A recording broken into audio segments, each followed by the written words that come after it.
तो ज्यों ही परमात्मा वहां आकर खड़े हुए, ज्यों ही भगवान उनके पास आकर खड़े हुए, तो उनकी जो तपत थी, जो आंच थी, वो नहीं लगी।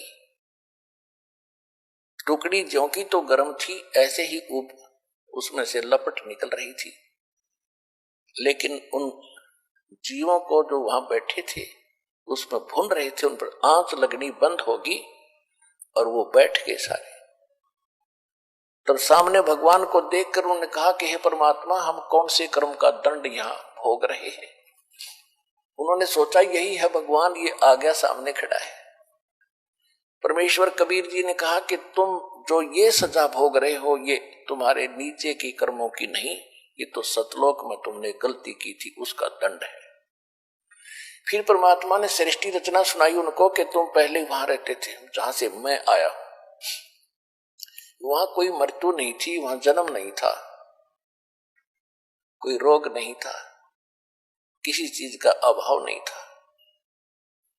और तुमने ये गलती की थी। जो यहाँ का भगवान है, किस ब्रह्मांड का जो स्वामी है, ये काल है, ये ज्योत स्वरूपी निरंजन है, इसको ब्रह्म कहते हो तुम।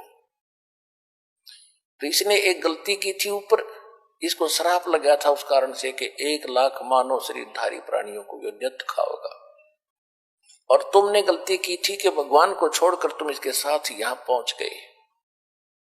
वो दंड तुम ये भोग रहे हो तो तपस्या, और अब जाओगे नरक में, वो तुम यहाँ के कर्म भोग रहे हो। कोई गधा बना है, कोई पशु बना है, कोई पक्षी बना है, कोई जलचर बन रहा है। और उस तपस्या के ऊपर सभी गए हुए थे, धर्मगुरु भी थे,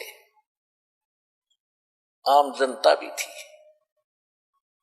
उस समय सबकी अकल ठिकाने थी कि हमसे कोई भूल बड़ी है, जिस कारण से गुरु भी वहीं तपस्या पर भूलने जा रहे थे। और 1-2 चेला भी साथ मर रहा था, उसके साथ गया था। तब परमात्मा से उन्होंने पूछा, भगवान ऐसी कौन सी साधना है? तो भगवान परमात्मा कबीर जी ने बताया कि मैं जो विधि बताता हूं, इसमें एक सतनाम है, एक सार नाम है।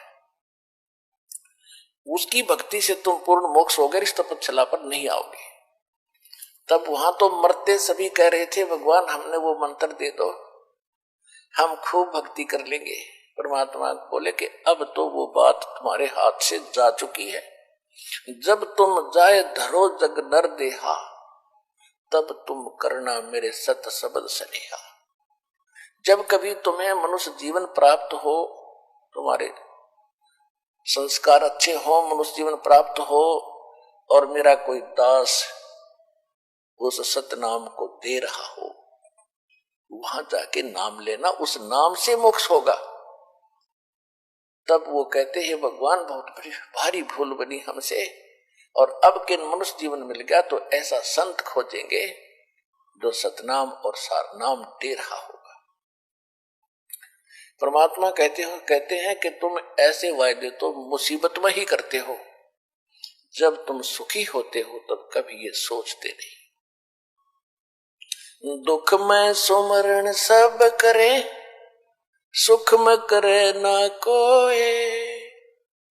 जय सुख में सुमरण करो, तो दुख कहे को होए। सुख में सुमरण किया नहीं, दुख में करते याद। कहे कबीरता दास की, कौन सुने फरियाद। परमात्मा कहते हैं कि जब तुम पर आपत्ति आती है तो भगवान खोजते हो, और जिस समय तुम सुखी होते हो तो बकवाद खोजते हो। यदि आप सुख में भी भक्ति कर रहे होते तो दुख नहीं होता, और जब आपत्ति आई तुम अब कह रहे हो हम भक्ति कर लेंगे, कि अब नहीं बनेगी बात। जब तुम्हें मानव शरीर प्राप्त हो और सतनाम और ये सार नाम का ये कोई प्रचार कर रहा हो, उस संत मेरे से नाम लेकर अपना मोक्ष करा लेना। और जिसको तुम वो धर्म गुरुओं को भगवान बता रहे थे, जो मरने के उपरांत तपस्या पर भूने जा रहे थे, नकली, उनसे कह रहे थे कि तुम ब्रह्म को सुप्रीम पावर मानते थे ब्राह्मणों। ये ब्रह्म तो काल है जिसका 21 ब्रह्मांड के अंदर जाल है, उसको तुम समझ नहीं सके और आप ब्रह्म को निराकार बताते हैं। अब देखो इनको खाने के लिए वो ब्रह्म आ रहा है, वो काल आ रहा है, वो देखो सामने से। अब काल ने अपना टाइम फिक्स कर रखा है और उस टाइम के समय वो सभी जितनी भी आत्माएं उस तपतशिला के ऊपर भुनी जाती हैं, वो भुनने के बाद अपने आप निकल जाती है।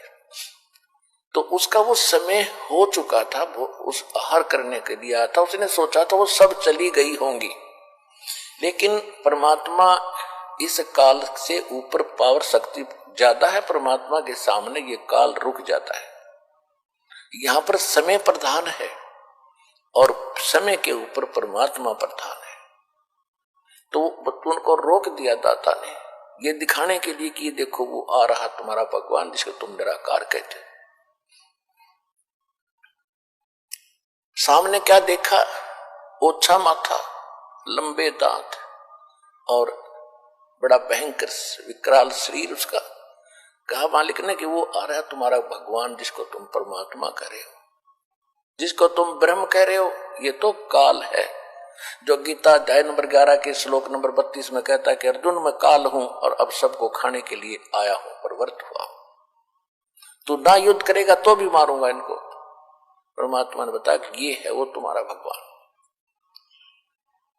अब उसको देख करके सब फिर घबरा गए। परमात्मा बोले तुम जाओ यहां से। वो सभी उड़ा दिए वहां से। वो आगे जहां उन्होंने जाना था, धर्मराज के दरबार में आते हैं, वहां उनका अकाउंट तैयार मिलता है, किसने कौन सी जोनी में जाना है, स्वर्ग जाना है, नरक जाना है या फिर पशु पक्षी बनना है।